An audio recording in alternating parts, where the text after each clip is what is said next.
बोलिए पितृदेव भगवान की जय। सोमवती अमावस्या कब है? सोमवती अमावस्या में क्या करना चाहिए जिससे पितृ आपके प्रसन्न हो जाए? अगर आपके घर में पितृ दोष है तो अमावस्या में कौन सा उपाय करें, कौन सा ऐसा विधि करें जिससे आपके पितरों को मुक्ति मिल जाए, पितरों को मोक्ष मिल जाए और आपके घर में जो पितृ दोष है वो हमेशा के लिए समाप्त हो जाए। साथ ही जानेंगे सोमवती अमावस्या इस पर कब है और साथ ही जानेंगे सोमवती अमावस्या किस दिन करना है और सोमवती अमावस्या के दिन आप लोग कब गंगा स्नान करें और किस तरह से गंगा स्नान करें जिससे आप लोग भी भगवत आशीर्वाद प्राप्त कर लें, पितरों का आशीर्वाद प्राप्त कर लें। मैं बताऊंगा जो अमावस्या होता है, अमावस्या अगर सोमवार के दिन पड़ता है तो उसको बोलते हैं सोमवती अमावस्या। अमावस्या अगर मंगलवार के दिन पड़ता है तो उसको बोलते हैं भौमवती अमावस्या। अमावस्या अगर शनिवार को पड़ता है तो उसको बोलता है शनि अमावस्या। शनि अमावस्या के नाम से जाना जाता है। तो आप लोग हर अमावस्या का अलग अलग फल है, अलग अलग उसका लाभ होता है। अगर सोमवती अमावस्या आ रही है, सोमवार के दिन अमावस्या है, तो उस दिन सबसे पहला काम तो माताओं बहनों का होता है, जो औरतें होती हैं, सुबह प्रातः काल स्नान ध्यान करके पूरा अपना तैयारी करके पीपल के पेड़ के पास जाया जाता है और वहाँ जाकर के पीपल का पेड़ का भंवरी दिया जाता है। भंवरी बोलते हैं परिक्रमा को। पीपल के पेड़ का परिक्रमा किया जाता है 108 बार। और यह परिक्रमा कई सारी चीज़ों से किया जाता है। जैसे मान लीजिए कभी सिंदूर से कर लिए, कभी बिंदी से कर लिए, कभी चूड़ी से कर लिए।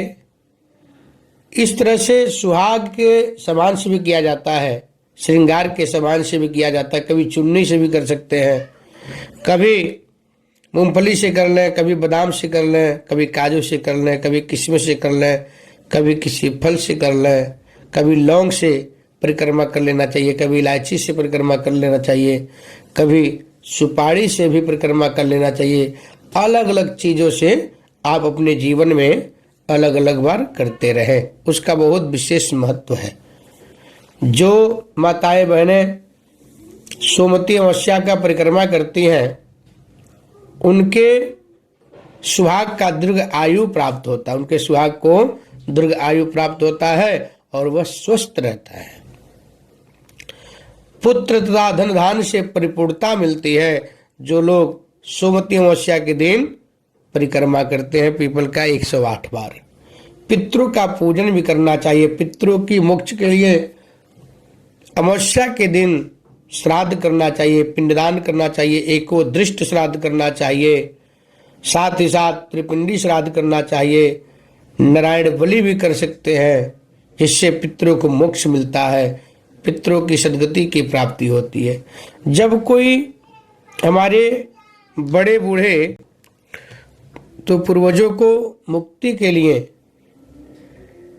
पिंडदान कर सकते हैं। गंगा स्नान करें, गंगा स्नान करते समय जल तर्पण दे दें। जल तर्पण हाथ में थोड़ा सा पुष्प और काला तिल लेकर के गंगा में ही स्नान करते हुए दक्षिण दिशा की तरफ मुंह कर लें। अंजलि में जल लेकर के अपने पितरों का, परदादाजी का, दादाजी का, और अगर पिताजी ने पिता का, परदादी, दादी जी, अगर माता नहीं है माता, नाना, नानी, मामा, मामी, मतलब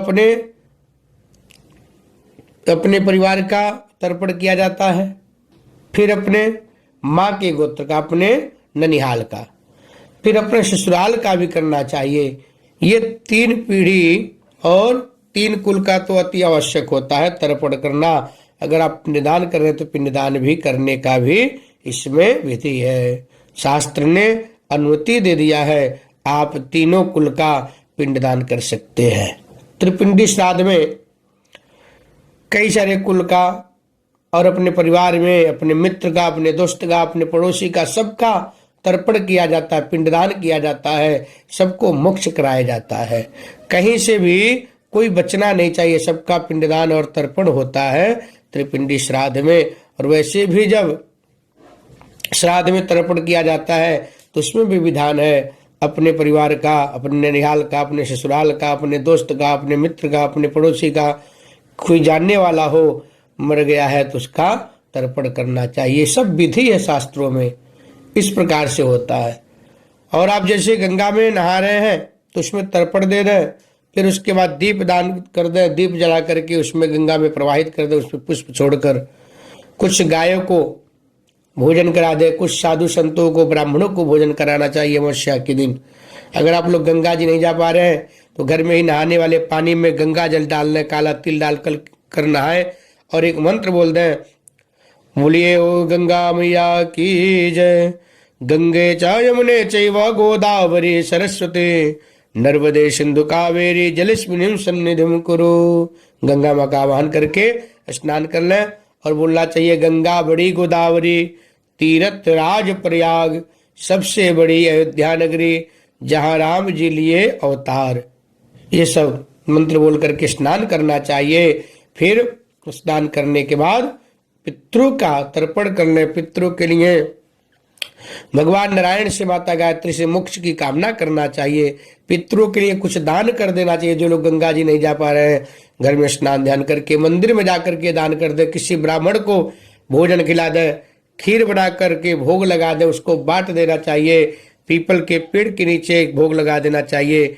ये सब उपाय करने से आपके पितृ मोक्ष को प्राप्त करेंगे और आपके ऊपर अपना पूर्ण आशीर्वाद देंगे। आप लोग भी अपने जीवन में बड़े से बड़े बाधाओं से मुक्त हो जाएंगे और पितरों के आशीर्वाद से सुख समृद्धि के साथ जीवन व्यापन करेंगे। बोले पितृदेव भगवान की जय।